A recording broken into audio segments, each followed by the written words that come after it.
I mean, when I first realized this was what going to happen, I was screaming obscenities. It was so unbelievable that it was just totally, totally exciting. Hi, welcome to Health Horizons, the podcast at the intersection of health, technology, and policy. My name is Maëlle. I'm a health policy researcher at MIT. In this episode, I was honored to interview Phil Sharp, professor at MIT and Nobel Prize laureate. We talked about his early childhood, the milestones in his career, his Nobel Prize winning discovery of RNA splicing, and the founding of Biogen, one of the most successful biotech companies in history. I hope you enjoy. I want to start with your roots in rural Kentucky. Tell us about your early childhood and how growing up in that environment shaped the way you approach science today.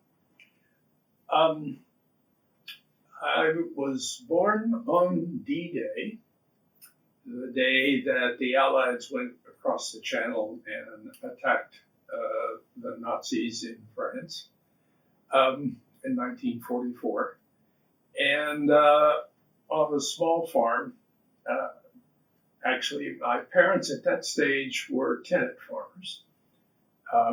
Back in part of Kentucky that was about 25 miles from a small town that was 40 miles from Cincinnati. And I grew up on a farm through my first 18 years. Mostly working early on, helping my father grow tobacco, which is not a good thing if you're head of a cancer center and doing cancer research. But and then later, I managed the farm when he started working in Cincinnati. So, working on a farm, you learn how to work and do things and work with animals and immensely enjoyed nature, which I still do, and just live in awe of magnificent trees and all the things around you in a natural format. But you concentrate. You learn how to get jobs done. You learn how to work with people and how people support each other. And that's been a very good lesson through my career. I also played basketball and part of a team with a bunch of other guys. And that taught me how to be part of a group who's trying to do something. I never was very good, but I was enthusiastic and I fouled a lot. But it was an important part of all the experiences of growing up in a small town, or outside a small town and a farm in the first 18 years of my life. And so you went to college, you obtained a PhD, unlike many of your peers coming from that environment, and you went on... Go ahead. And then you went on to do 2 postdocs, where you shifted your initial physics background to more biological topics. And you get to MIT in 1974. Okay. What were the big questions that you were interested in at that time? Well, I want to make one statement. Most of my peers did not go to college. Yeah. About 1 in 10 of the high school class went to college. That's still true in that part of the country. So I worked and saved money to go to college in small college, Union College in Kentucky. Loved chemistry and math. I had a great teacher who introduced me to the idea of going on to graduate school. I went to the University of Illinois to get my PhD, one of the top chemistry departments in the country. Basically failed many of the entrance exams when I went. I had never seen the material. So I took their courses, their senior courses, and then 3 years later got my PhD. Had the opportunity to go to Caltech and work with Norman Davison. He was a great chemist, becoming interested in molecular biology. And there I really became involved in molecular biology, and one of the first genomic initiatives, which was how to map genes on a bacterial chromosome. And I accomplished that by some combination of biology, genetics, and electron microscopy.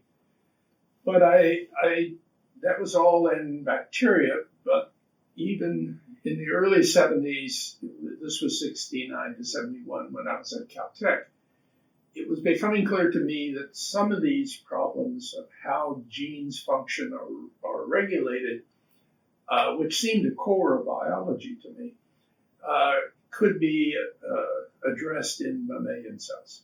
And for many reasons, which it's not important to, I thought there would be differences.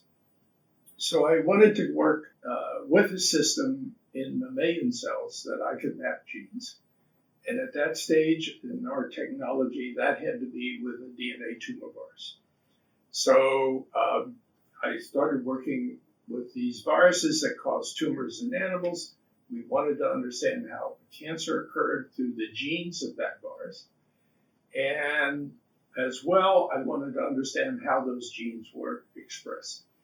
And that led me to Cold Spring Harbor. I was a fellow there with Jim Watson for 1 year, and then I became a staff member, and I was there 3 years before I moved to MIT to the new Cancer Center, because I wanted to be on a campus. I wanted students. I wanted all the things that happen on a campus and with colleagues who have a range of expertise. So I came to MIT in 74 in the new Cancer Center. And Salvador Luria, who got a Nobel Prize for the creation of molecular biology, and then Dave Baltimore, who was on his way to get a Nobel Prize. I came in 74. He got a Nobel Prize in 75. And we had a very exciting group of people in the Cancer Center here at MIT addressing the genetics of cancer and the cell biology. And then in 77, 3 years after I came to MIT, I had an exciting lab of people, and we were able to make this discovery of RNA splicing. So tell us more about that moment. What kind of experiments were you doing? How did the discovery happen? Well, the discovery happened because, as I mentioned, I was interested in how genes were expressed and regulated in cells, human cells. And I knew adenovirus went through a whole series of stages as it divided and ultimately killed cells and spread as a virus. And I was mapping out the RNAs in those different processes using the sort of biophysics that I was trained at Illinois and further advanced at Caltech.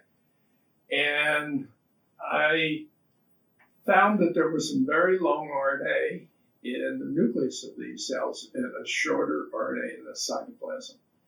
So I focused on trying to understand the relationship between those two RNAs. And I purified a cytoplasmic RNA. I did a postdoc in the lab, Sue Burgett and Claire Moore, and compared it to the genomic sequence from which it was formed. And when we did that with electron microscopy, we saw these beautiful series of loops. And those loops meant that little pieces of the RNA were retained in the message, and big pieces were cut out, and it was spliced together. So we called that process RNA splicing, and it was a removal of these introns. And there was data that had been in the literature for 20 years, and then more specific data that said cellular genes do this. And now we know every one of your genes, on average, have 10 pieces of these non-coding RNAs that have to be spliced out to make the message that goes to the cytoplasm that's translated into protein. I mean, when I first realized this was what going to happen, I was screaming obscenities. It was so unbelievable that it was just totally, totally exciting. How was it received in the field? Within a month of that discovery, and we talked about it publicly, every laboratory on Earth, almost, who was interested in molecular biology of any form, knew about it. It immediately explained what people were seeing in their experiments, what they were thinking about, how they had to think about future experiments. So it actually spread very rapidly around the world. And everybody changed what they were doing and started working in the context of this RNA splicing process. So it was totally unsuspected. No one had ever suggested such a process. It's still, to someone who's just entering biology, it still blows their mind. But it's the way the system evolved and the way our cells function. And what were some of the implications of this discovery, and what fields of research did it open up? Well, I mean, the discovery changed everything. Every cell in your body has expressed 10,000 genes on average, or about that. You have 23,000 genes. All those genes are spliced. At the splicing process, where this is cutting pieces out, you can do different combinations. So one gene can code multiple proteins. One gene codes 38,000 different proteins by this combination of splicing. So it's a highly important process in all of our physiology. There are mutations that cause major fraction of all known human genetic defects in the splicing process because they alter the splicing signals. They are involved in more or less protein synthesis as the cell changes from one state to another. So it's integral. It's as integral to the whole system as protein synthesis from RNA, and then RNA processing, and then the make DNA as information. So it's critical in the transfer of all information from DNA into the cell. And so you make this discovery that would later earn you a Nobel Prize. So you make this discovery in 1977. Yes. A year later, you make a decision that few academics of the time would have dared to make, which is co-found a biotech company. So before we get into the start of the biotech industry, including the founding of Biogen, could you tell us about the other technologies and discoveries at the time that unlocked the biotech industry? So I came to MIT in '74. Just before that, there was the discovery of enzymes called restriction enzymes that broke DNA up in very specific patterns by recognizing local sequences. There was a technology to take those pieces and join them together to make new combinations and therefore be able to synthesize genes.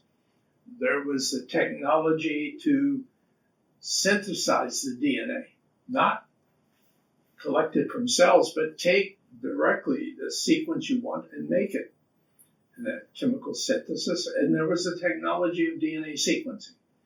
All of those became possible and public in the period just before 74, 75. So 75, the first recombinant genes were made, and that set off a controversy. But the controversy was you're making things that have never existed before, or probably never existed before. You're doing synthetic biology. We've never been able to do synthetic biology. We make organisms with new genes. And that's dangerous. Well, it wasn't. But we couldn't say, this has never happened before. We couldn't say, we know this is not dangerous. We can only say it seems highly unlikely, and we will do experiments in ways that reduce the risk of it creating a hazard.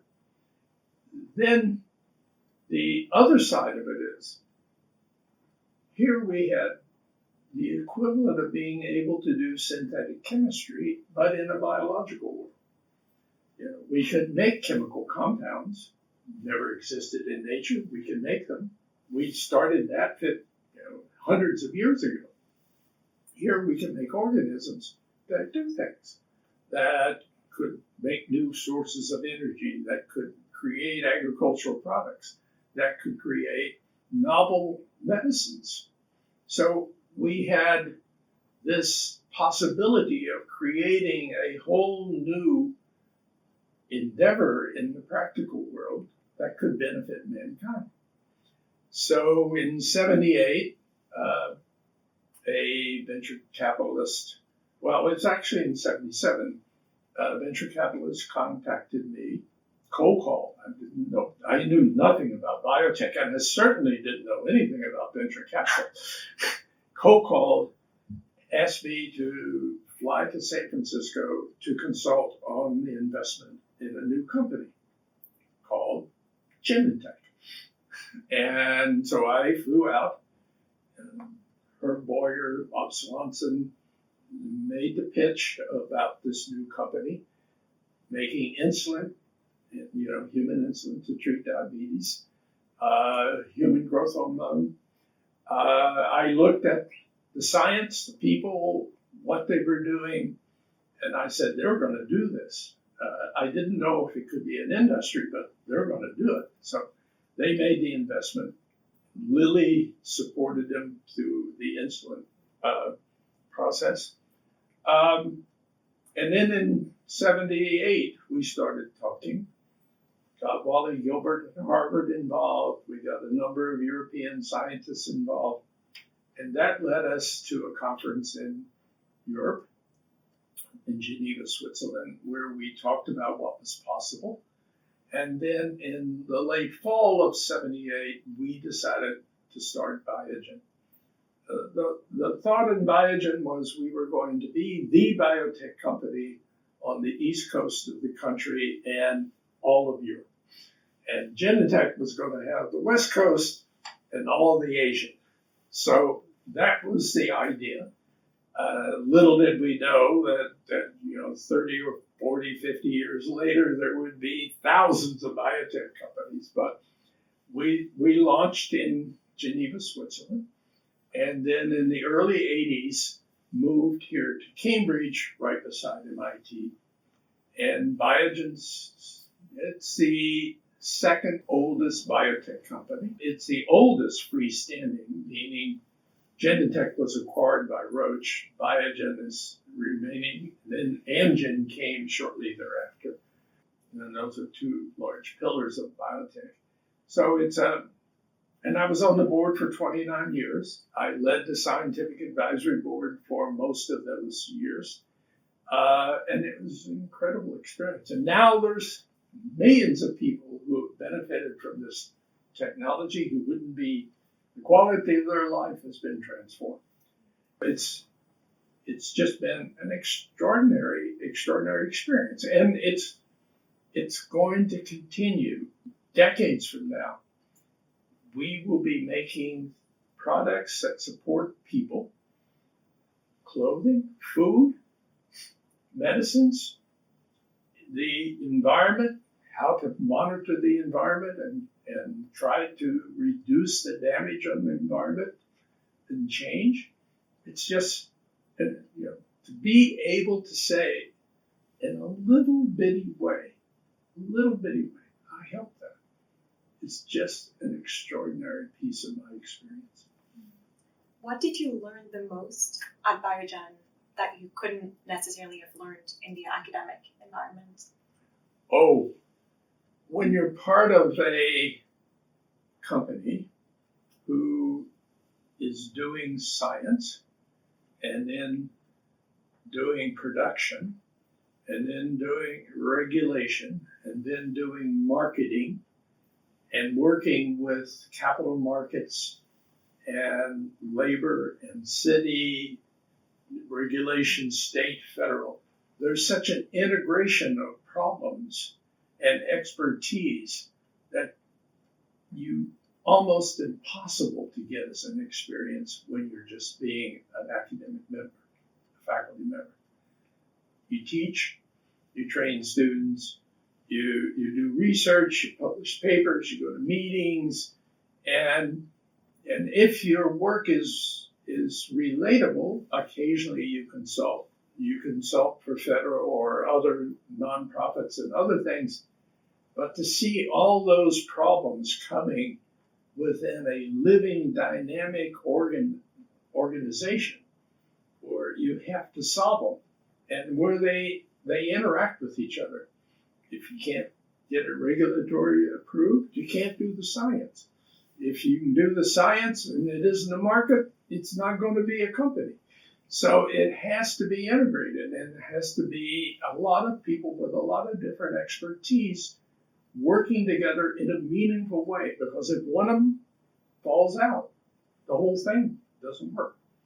And it's that type of integration that really makes, it allows you to see more of society and people and cultures and students. And it's just part of a broader experience.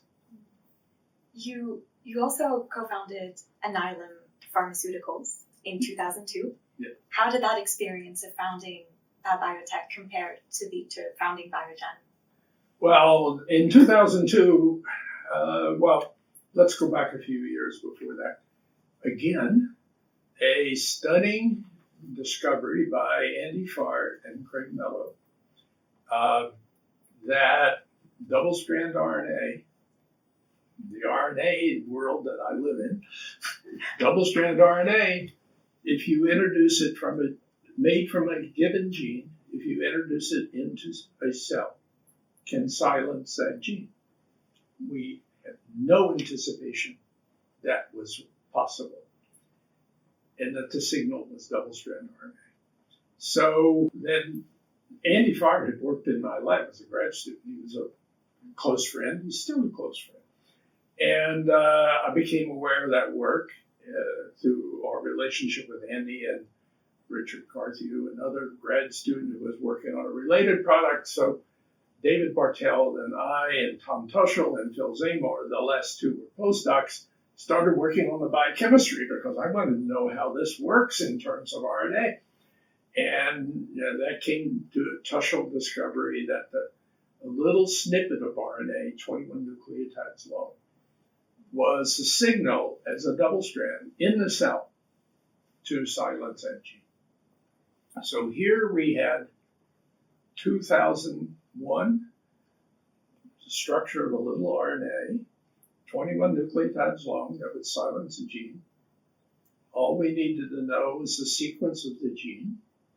And the Human Genome Project right across the street in the Broad Institute and other places around the world had just completed the sequencing of the human genome. So we had all of the human genome sequence. We knew how to make these little pieces of RNA. We could silence any gene we wanted. So there was a science side of this. You could take this process into the lab and ask what these genes were doing, and that exploded. And then there was the possibility that we could do the same thing to treat disease. Take these little snippets of RNA, make it from a disease gene, and silence the disease gene. Aha! Here the challenge was, how do you get these little snippets of RNA into cells? Because the cell is the function that these genes work in. So the cell is a little oily surface on it. And the RNA doesn't go through those oily surfaces. So you had to create a delivery process that would take the RNA and sneak it into the cell. And we did that first with the lipid nanoparticle. So we made these lipid nanoparticles with oily surfaces, and they're really nano, and they're smaller than a cell. And you put the RNA in it, and you put it in the bloodstream, and it enters the liver cell and silences the gene. And we worked that technology out and went into patients. And we started the company in 2002 when we knew nothing about RNA in patients. And we worked 16 years to get the first approval that these RNAs could be treated to ameliorate the cause of the disease. In this case, a protein misfolding and then accumulating in tissue that kills nerve cells and muscle cells. So we were able then to treat these patients with a genetic disease that would lose their nerves and couldn't move, and their heart tissue transthyretin, and prevent them from progressing. And in fact, some of them even improved. So that was stunning. But that little oily nanoparticle that we made, when COVID happened, that's a technology that Moderna and Pfizer used to make mRNA vaccines that you could treat and vaccinate you against COVID. So, this whole technology stacks on top of technology, And so we started Alnylam in 2002. I was on the board. I was chair of the scientific advisory board. I was still a professor at MIT. In fact, I was department head at that stage. Here I stepped down from being department head and founded the Biogen Institute for Brain Research, which expanded neuroscience here at MIT. And I've been on the board of Alnylam for 22 years. It's now a very successful company. It's got 6 approved products, and it'll continue to take this technology and make it useful. I think the technology is going to be very useful in treating neurological problems, such as Alzheimer's and Parkinson's and others. But we're just at the stage of beginning to do those clinical trials. Huge impact for both of these biotech companies. So we've talked about Biogen, Alnylam. I think it's also important to place them in the context of Cambridge becoming a leading center for biotech. Could you give us a sense of what was happening going back to the early 1970s? You talked about the major fears people were having, and that's something that's really shown in the documentary From Controversy to Cure, is how there were huge fears about recombinant DNA. Could you tell us about how the scientific community responded at the national level? And then we can talk about what happened in Cambridge specifically. So in 1975, this whole technology to make synthetic genes and therefore synthetic organisms became possible.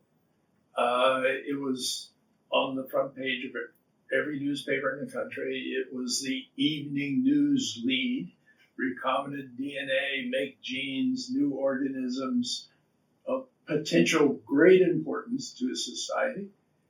But there was this concern of the possible risk. And that concern was part of the discussion. There was part of the scientific community that was leading that discussion as being critical. And then the scientific community responded by saying, let's have a moratorium. No one does these experiments. We're going to then debate how to do them safely. And we're going to hold a meeting at Asilomar in California. This was led by, Paul Berg and Dave Voldemort and a number of other great scientists. But we're going to go to Silomar. We're going to invite a lot of scientists, international, national. We're going to invite the press. We're going to have some philosophers and we're going to have ethicists there and lawyers there. And we are going to discuss how we should proceed with this type of experimentation.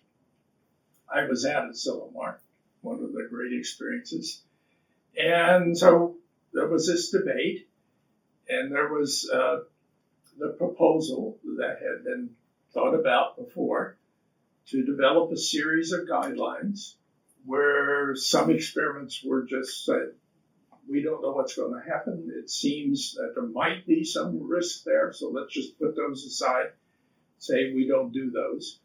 And some experiments seem very straightforward and important, and we will put containment conditions, so we reduce the possibility that they will escape from the lab. And we will ask the National Institute of Health to issue these guidelines so that they can be adhered to by everyone in the country. And then the same guidelines were adhered to in Europe and Asia. So that process happened. Now, so that reduced the concern of the public. We were open. We discussed it. We asked. We got, the NIH and federal agencies to agree, and we proceeded. In Cambridge, that didn't work. Why not? Well, Mayor Bellucci in Cambridge had a long political record of opposing authorities from Harvard, particularly, and somewhat from MIT. And he proposed to turn Harvard Yard, this green space, into a parking lot. And it was politically advantageous because of town and gown here in Cambridge. Harvard's a great university. It's an elite university. It's seen as a wealthy university. So, there was this Harvard town and gown. And so he was, I would say, taking advantage of the public concern to say the country can say this is fine, not in Cambridge. And so there was a moratorium in Cambridge. We couldn't do the experiments. They were doing them elsewhere in the country. We couldn't do them here. So at the national level, they reached the conclusion that it was okay. There were safeguards. Under these guidelines, you can do it at a national level, but not in Cambridge. So we, the city council, held a meeting. The moratorium was passed. There was a committee appointed by the city to look at these issues and meet with people at MIT, professors, and ask about what's going on. That committee met with scientists to discuss the technology and told them what it was. That committee, issued, after a while, issued support for acceptance of the guidelines with certain participation of Cambridge citizens and public health agencies setting on committees at MIT and Harvard and other research universities. So we put in place a communication that built trust that it was in the interest of Cambridge and people that this happened. And then we started working and doing research here at the universities. Now, if you're involved in biotech, okay, what does biotech have to do? It has to move into a community. It's got to take leases on buildings or build buildings. It's got to recruit people. And then it's got to do something that they can ultimately get returns on investments. All of that is future looking. So if you're going to establish a company in a community, in a city, what do you need? You need guidelines. You need a set of rules that will be there 2 years, 5 years, 10 years from now that you can say, as long as I adhere to these rules, they're going to support me to do these experiments. So when Biogen came to Cambridge, Biogen went to the city manager and the mayor and they said, as long as you adhere to the same rules the university does, you can proceed to do biotech research in companies in Cambridge. And by the way, you pay taxes. So that then led to Biogen being willing to build a building or develop a building and then establish it. If you go to a community that hasn't gone through that public debate, you don't know how that public debate is going to turn out. And it was years before many of the other communities around Cambridge went through that public debate and issued guidelines for biotech companies. So what was controversy turned ultimately into cures because of this ability to work with people and willingness to work with people and convince them that risk was there, but benefits were enormous, and it should be allowed to proceed in Cambridge. That's just really interesting how what was set out to be a way of controlling and regulating the space actually created the predictability in the environment that led to such a big industry. And right now, the most concentrated biotech research community in the world is Cambridge.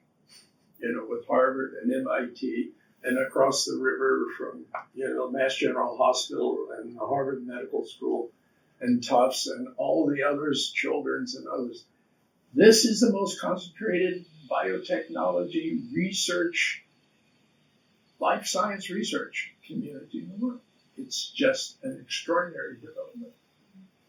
And switching to today, in terms of lessons learned from what happens in terms of the regulatory environment, there are lots of very controversial technologies today, gene editing, clinical AI. What do you think regulators should be focused on? What should they look at to make sure that they strike this balance between supporting innovation and not restricting it too much?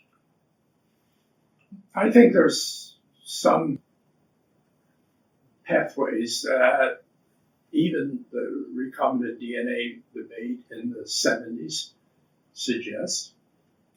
That is being as transparent with the public about what the technology is about and how it works and what benefits can come from it and what concerns can come from it. And having an openness to how it proceeds in terms of, you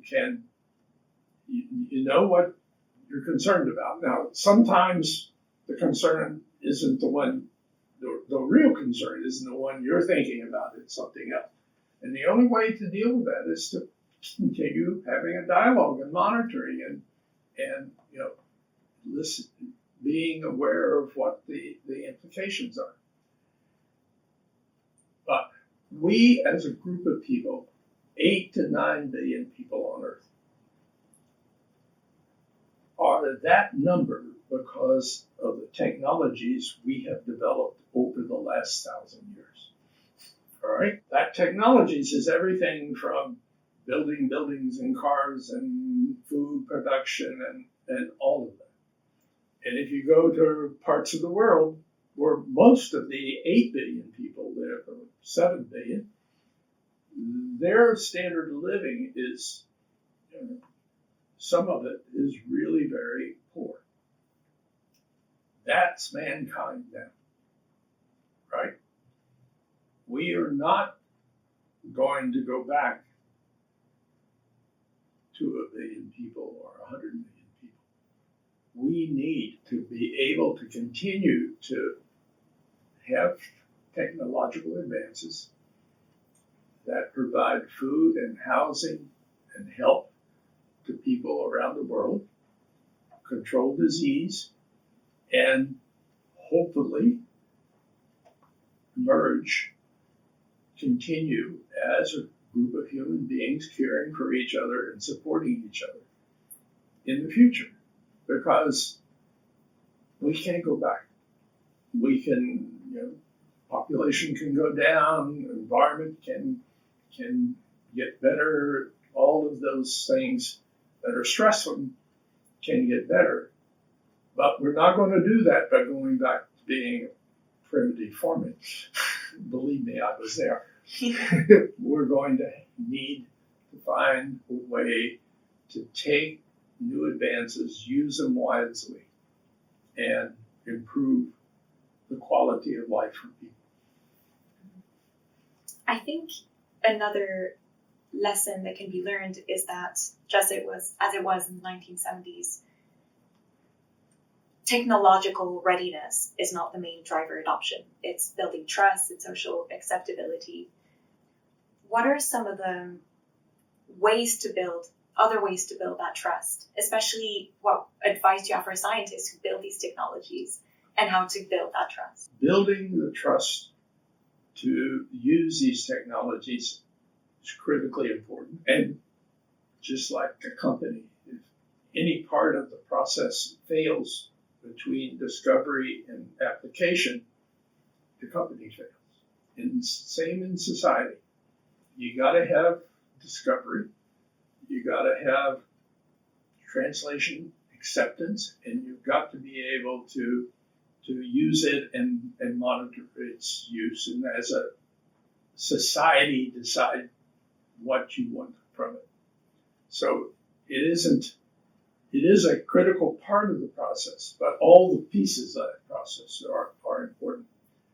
So I think the real challenge now is we have lost the confidence of much of the public that this journey is a journey that will improve their lives, the lives of their children, and the world. And we're going to have to regain that confidence. We're going to have to regain that trust.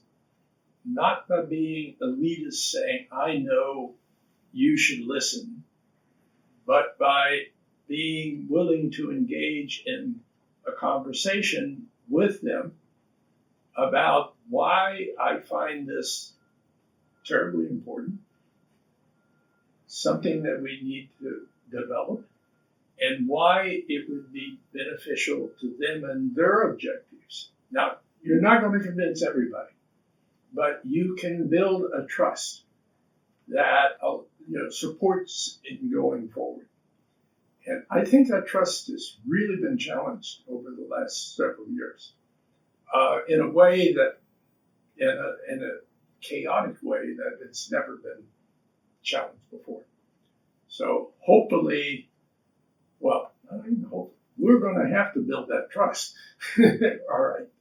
And so we need to spend time working on opening that dialogue and talking to people and making the great democracy we have work. The biotech industry has had a tough time in the past few years due to increasing competition with China, just the market dynamics. We see different trends, like large AI biotech companies raising large amounts of capital, like Isomorphic or Xyra. How do you see biotech evolve in the next few years? Well, biotech has been very strong here in the U.S., and we've led the world. China's learning, but China is not close to where we're at. And it's good that they're learning because they have societal problems too, food and support and building and other things that this technology will contribute to and improve. So, I think that the dissemination of this technology is good for the world. Now, the challenge of biotech now is that it's grown very fast. Some things have been very effective, some things aren't, and there's always going to be a shakeout. But the investment both in fundamental research, through NIH, NSF, DoD, and all the other DOE, has been challenged in the last several years. And then the whole investment community is concerned because with all the changes and other things happening, how do you make a decision to invest money for 20 years? All right, that's a big concern. So we're in a very challenging moment for biotech and new entrepreneurial activities. Now, AI is really very interesting when you start thinking about it in the context of life science. AI is going to reshape medicine in ways that will be primary care will be supported by medical records and other things that allow that person to talk to you with much more knowledge and to judge, make better decisions for you. And there will be, new ways of looking at and detecting disease earlier, new therapies that will be more curative and not just helping, but could possibly cure. New ways of identifying that you are at risk for X, Y, or Z. New ways of designing new treatments, right? Isolating new drugs, isolating new proteins, understanding all this. So it's going to be a transformative technology. It's going to transform in stress.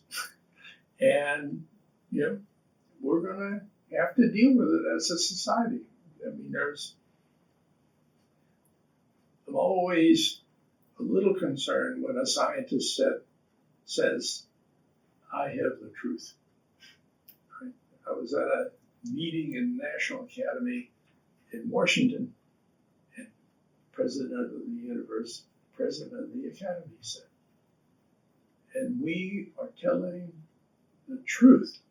You have to believe us because this is truth. Truth is a very complex statement. Not only a piece of science might be true, that I can debate, I can test, I can prove one way or another. But when you talk about controlling a pandemic or the economy or the environment and the cost, balance, impact, change, truth there is very complicated. And each individual brings some element of truth to that problem. So you're going to have to recognize that, and you're going to have to work with it. So I do think AI is going to be transformative in my science as molecular. Absolutely. Not in the straightforward way that it's going to predict protein structure. That's a remarkable discovery, and the whole AlphaFold and advances is remarkable. Not only in the way of being able to dock proteins on proteins and how to predict their affinity and interaction. That's unbelievable. It's moving in a very interesting physics to biology to AI way. But also in all of biology now, at a gene molecular level, is information. We have 3 billion base pairs of DNA. In fact, the DNA in your one cell is this long.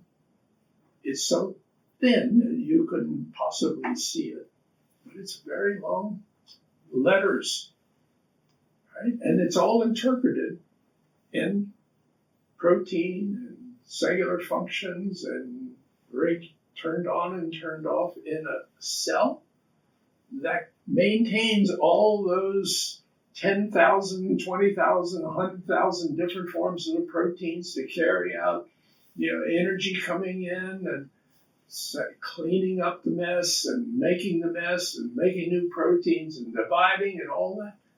All that is information flowing through a dynamic system. We do not know how to understand that. We can't describe that system. And with AI tools and computing tools and more information, we will be able to ultimately describe that. Now, when we come to the brain and say, now I got all these nerve cells and they're all being modified by me looking at you and talking, and I can recall this tomorrow, various other things, and what motivates me to do it, and how does it make my mouth move. Now, that's a whole nother frontier of how to use information, how information engages information, because external information is engaging internal information. That frontier, that's mostly unexplored, explored now. So, we're marching into really new, exciting challenges. I started being interested in this 20 years ago. Started the Governance Institute here at MIT, primarily because I thought this was another exciting frontier for MIT's science. We have the great computing AI. One of the sources of AI in all of humanity is MIT. And we have wonderful engineers who know how to make these things, and we have biologists and physicists and chemists who know how to modify proteins, make drugs, all this. So MIT had to be very important in all of this. So I've been trying to encourage the interface between AI and life science in other departments, but primarily on AI, because I find that the most unexplored territory. And that's been interesting.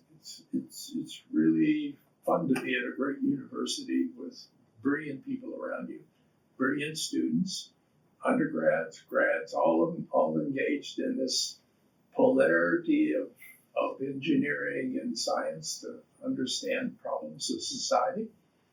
And it's just a wonderful opportunity to see pieces of what the future might hold. So before we wrap up, I'd like to do a little round of rapid fire questions. The first one related to AI. If you could train an AI model in your research to do anything you wanted, what would you like the model to do, and what would bring the most value to you? I would like a model in which we could predict in each cell the transcription factors that are controlling the expression of a subset of genes. Because that subset of genes then transcription factors dictate what that cell is. So starting with that information, I can predict cell biology. Next question. Who has been your greatest mentor and why? I've had a number of very important mentors.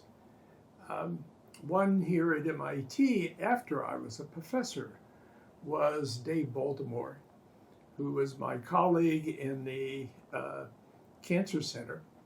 And his spirit of openness and the excitement of science and inclusion of people around him in that excitement was really something that stimulated my research, the research in my laboratory, and others around us, and created a community that was really extraordinarily exciting.